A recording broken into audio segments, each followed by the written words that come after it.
Hello and welcome. This is a drink called How Make Iced Carbonated Hot Chocolate Watermelon.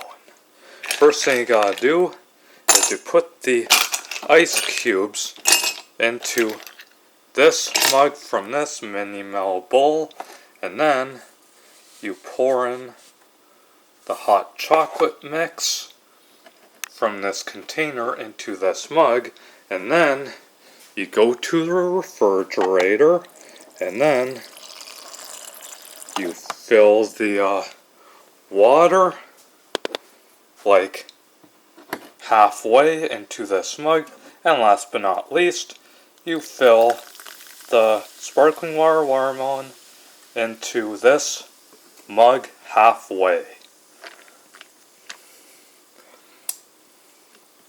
Make sure it tastes good. Tastes pretty good.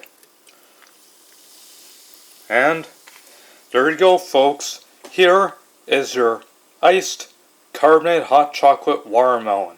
Enjoy it, folks. Thank you for watching and have a good summer.